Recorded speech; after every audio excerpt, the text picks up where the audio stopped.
Welcome to This Explainer. I'm absolutely thrilled you're tuning in today because we're tackling something that sounds, well, incredibly intimidating on the surface, but is actually fascinating once you break it down. When most people hear machine learning, they instantly picture this impenetrable black box, right? Just filled with high-dimensional calculus, lines of impossible code, and honestly, enough linear algebra to give anyone a mild panic attack. But at its core, machine learning is literally just the study of how algorithms learn from data. And the best part? To completely demystify this, we don't need a math degree. We just need to look at our own experiences. Today, we're going to explore how complex AI algorithms actually learn in the exact same way we do in a school classroom. So here's our course syllabus for today. We'll start with the guided classroom, then move on to the independent scholar, do a quick comparative analysis, and finally, wrap up with the hybrid future. Okay, let's dive right into this. Lesson 1, the guided classroom, otherwise known as supervised learning. I want you to picture walking into a strict, traditional classroom setting. You know the kind. The desks are perfectly arranged in rows, the teacher is up at the whiteboard, and there are very clear, rigid expectations for what you're supposed to do. Well, in supervised learning, the algorithm functions exactly like a student in that environment. The absolute hallmark of this method is something called labeled data. You can think of labeled data as the ultimate answer key provided by the teacher. Imagine a teacher handing a student a workbook. On one side of the page is a problem, we call that the input, and on the other side is the correct solution, or the label. The student's entire goal here is to figure out the mathematical relationship that consistently gets them from that problem straight to the correct answer. So how does this actually work in practice? First, the student attempts the workbook problem. Second, if they get it wrong, the teacher steps in with the proverbial red pen to mark it up and correct the mistake. In machine learning, this vital feedback loop is known as backpropagation. Basically, the error from that red pen correction is sent back through the student's brain, or in this case, the AI system, to adjust its internal weights. So the crucial point here is that this direct, corrective teacher feedback absolutely drives the learning process.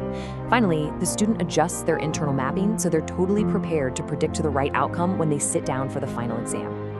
And what exactly is going to be on that final exam? Well, this guided student is typically expected to master two primary types of questions. The first is classification. Think of this as your standard multiple choice question. The teacher asks, hey, is this a picture of a cat or a dog? It's a clear binary choice. The second is regression. This is more like continuous math. For instance, based on these specific study hours, what will the test score be? The goal is always predictive. It's all about handling new, unseen problems based perfectly on the rigid patterns they learned during those study sessions.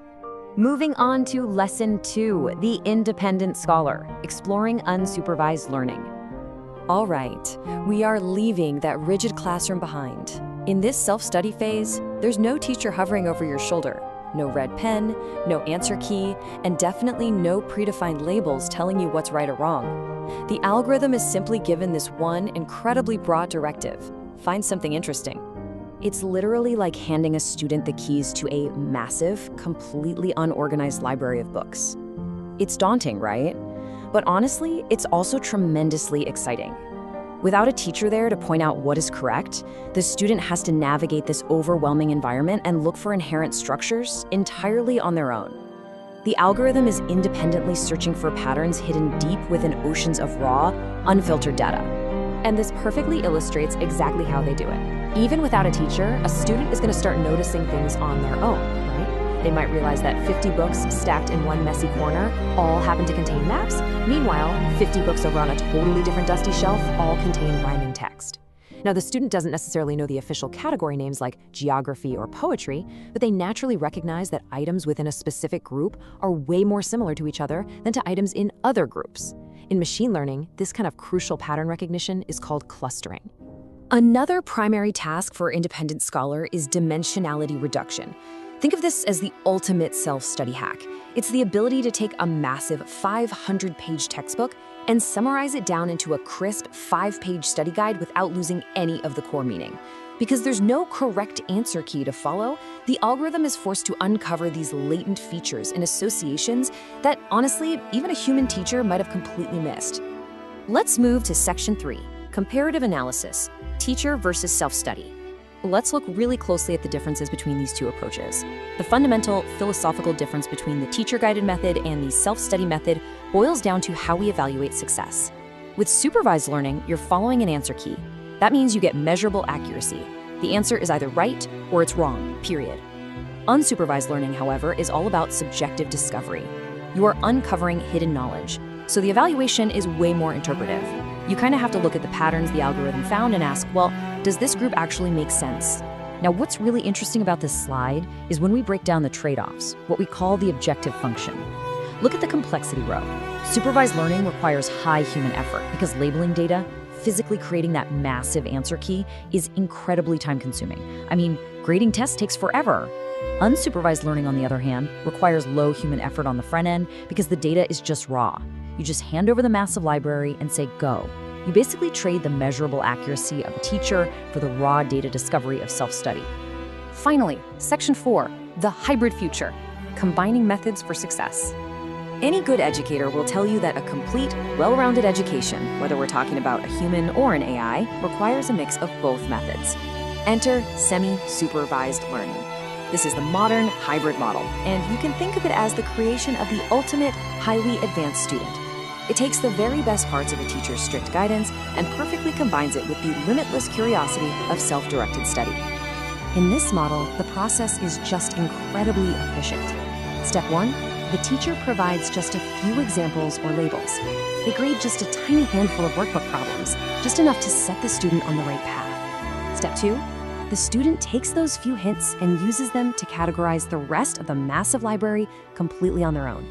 It perfectly marries the high accuracy of a guided teacher with the independent scalability of self-study. It's brilliant. And that is exactly how these massive tech systems actually operate and scale in the real world today. They don't just use one or the other. Supervised learning is deployed to provide the pinpoint accuracy needed for critical, specific tasks. But unsupervised learning is deployed to provide the immense scalability you need to handle the vast, unorganized, totally messy data of the modern world. Together, these two pedagogical paradigms form the true intellectual backbone of machine intelligence. So we've seen how algorithms learn through strict guidance, and we've seen how they learn through open-ended curiosity. To build the incredibly advanced AI of the future, we clearly need both. But looking at these models, it really makes you stop and think about how we process the vast amounts of data in our own lives, doesn't it? If AI combines guidance and curiosity to build the future, what kind of student are you? Thank you so much for joining me for this explainer. I really hope this sparked your curiosity, and I highly encourage you to keep exploring.